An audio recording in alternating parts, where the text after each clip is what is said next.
Onivia, League of Legends highlights. Hey guys, I'm the Wise One, and in this video we are going to take a look at the best moments of the second game between Cloud9 and Fnatic for the round 4 of Swiss stage. Let's get started. Razork here lying in wait, but we'll see. They're going to move. Humanoid's coming. It's going to be a fight potentially.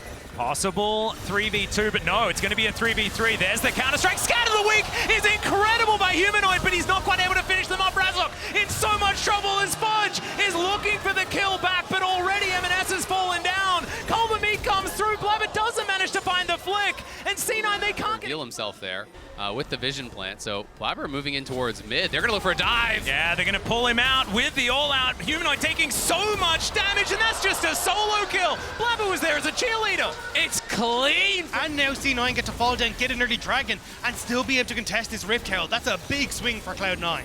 Oh, Razork is going to be spotted here. M&S going to push him away from this pit. I think he should be all right. M&S doesn't exactly have the largest health bar to deal with. As now he's going to get taken down. Noah grabs that kill. It's a 1-for-1 trade, though, in the end, as that flash was interesting, but it is not right now. Well, this is exactly what Cloud9 are looking for. They're going to go for a wraparound. They know that Counter-Strike's down for a little bit on Oscar, and now they're going to go for a 4-man dive. Yeah, Weaver's Wall does come on through there. The Counter-Strike now on cooldown. The Magnus Storm comes in, doesn't get a whole lot of value, but I think they've got enough men up here, and they are going to be able to grab the kill. Underneath the turret, Razork coming on in here, but old acceleration. Blabber here looking for a potential anchor for the ulti to try to cut off Humanoid. There it is. Yeah, it is going to come on through here. Trimby finds the grand entrance onto Sven, just trying to keep him in position. Razork over the wall. There is the Magnus Storm, but doesn't get a lot of value. The flick does come back from Blabber, but Sven's already dead. The all-out comes on through, and Razork's just out of there. Really low HP. Cloud9 just can't finish off those kills, which really hurts because it means they lose the fight, they lose the objective out. And then you get a difficult situation. Well, and here's one thing I will say that does make it more difficult against this sort of comp as Trimby. Going to be interrupted there. He's burning, and that is going to be Blabber picking that one up. So yeah, wasted flash. That was such a late flash, and Zerker's not going to be joining the fights. Well, they are low on damage, and now TP coming in to answer. Nice little bit of pressure there from Cloud9. They don't commit. They just back off as soon as the TP comes through. Razork's here, though. Oh, a little bit of trouble. Sven's going to be interrupted. Can't hex flash that one. That's another kill for Noah. M&S. He has to flash over the wall. He will do so. He's going to be huge for the Fnatic AD card. I mean, it's massive for him, right? And he was kind of gifted those 2 kills. He's just been chilling bot lane, farming, able to kind of have the action come to him. Fudge in some trouble here. Yeah, the Counter-Strike going to come through. Blabber is here just a little bit late, and that is going to be the solo kill. Some revenge here for Oscar as some rocks are flying his way. We'll see whether he's going to survive. They are put on the ground. There's a flash to follow. The threaded volley. He has the last one, and that is going to be the answering kill. Nice job there by Blabber card lane economy snapshot. That it's only Blabber with that gold advantage right now. Well, M&S is looking to try and grab one for himself. Humanoid taking a bit of damage as the teleport is coming forward. Wasn't really necessary, but sometimes you want to drive home that you can get the kill.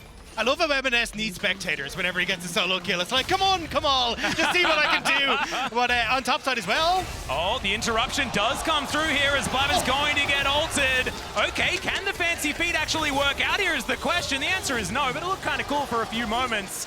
That's going to be the kill in answer there from Razork. It is a stalwart for Cloud9, turning in another great performance last game, another great performance this game. Was so efficient, and he always keeps his farm really high while still having really high kill participation, which to me is just kind of like the mark of a really good jungler. And also now he's got so much on his shoulders, right? He's playing the Talir, and Sven is now looking to try and help get the kill onto Oscar Innen. M&S up here is relatively low, but the Magnus Storm's going to come through, and M&S will cut down the Jax. That is going to be another kill going over. Do we really care about a second Chemtech Dragon going over? Not really. We have Rift Herald. Let's get the play on top side. Immediately use Rift Herald to blow open that second tower as well. And yeah, that is going to be the charm landing onto Fudge. CC'd and dead. That is, handbag. That's just greed, man. You know, he really wants to try to get that away. You know they're on the dragon. You see the dragon death call, and you're still not only anywhere for him to go. Cloud9 do get a tier 2 on the other side of the map, but Fnatic get the kill there. They get the dragon. They take the mid tier 1, and that's really kind of over there. And it's just some greed there from Fudge. Wanted to get it, and now going to be potentially dove here by Oscar. Yep, there is the Counter-Strike. That is going to get the stun. Great knock up there from Razork, as well as the Scat of the Week is going to come in. Fudge keeping himself alive for so long, though. He does get stabbed grabbed in the end by a Q from the Jarvan, but have they overextended is the question. Another Berserker! Storm, as Berserker just dives in on top of Noah. He's out of the fight, but so is Blabber, who's been executed between his turrets. Fnatic now on the warpath looking for M&S, who is running the wrong direction, and Noah is looking to try and come back and answer it. He is going to get engaged on as M&S is trying to do some fancy stuff to get himself out of this, but it's not going to work as Syndra says no, and Fnatic, they just win the fight. They grab 3 kills. Berserker is going to try and get this turret in answer. M&S had nowhere to go. His tower is being knocked down by a Skirnan as he's running for the hills, and Fnatic pick up 4 off the back of that play, and that was perfect. A lot of options. Has to use the quickness for the extra movement speed to get himself out of the way, so that is a decent cooldown that C9 have picked up, but they lose their inner turret to be available. There is no vision. As I think this might just be a Hail Mary. Let's see what can happen. Is the turn going to come through from C9? And instead, they're just going to get themselves out of here if they can. Sven trying to do what he can to keep them away as he dives in. There's the Magnus Storm, but where's the follow-up? The rest of C9 looking to move on over, and that is the Baron secured by Fnatic. Thanks for the leash, I guess, as Noah is looking for even more. Blabber's going to go down. M&S might be able to get one, but the answer is no, because there's a Mega Blast Cone down there to keep the Jacks alive, and now it is a disaster for C9. The Crocodile goes down once again, and Razok just needs 1 Q or a smite to take down the kill onto Berserker. That went from bad to real in here to get there, and they just get hard engaged on. So this is an absolute disaster from Cloud9. I didn't feel like the game was in that desperate of a spot, and now Blabber just going to get one shot. That's there's a lot of power to unleash there, and you saw Blabber wasn't going to lose this game slowly through side lanes. We can't actually do anything about this Jax. Time to flip it, and if their read is the game's over, then sure, but... Whoa, they're diving in. Berserker is in a whole host of trouble, but he ults to get himself out of the way, and Razok is just going to die. C9 just pick up the kill. A little bit overly aggressive there in the enemy base. I mean, a mistake there from Razork and Trimby, but actually might cost them more here. Oh, the flank angle here from M&S as well, as Humanoid is going to get picked out of position. The all-out comes through. The flick will be available, and there's some revenge for Blabber. C9 grabbing 2 picks back-to-back, and they now look to open up the base of C9. They're fresh off a bit of a back here, though, so they might be able to get it. Yeah, exactly right.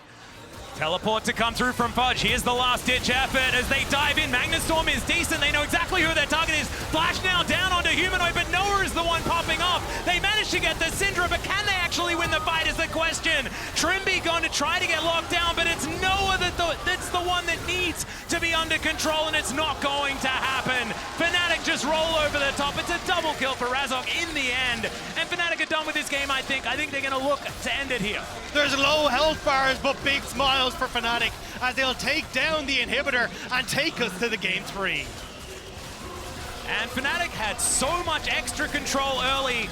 They are going to be able to take these Nexus turrets down and with momentum move towards a game number 3. For C9 fans, though, they can move back towards that blue side in this deciding game, but I think they're going to have to try and figure out a better plan of attack if Fnatic can fix their early game like they have. Yeah, absolutely.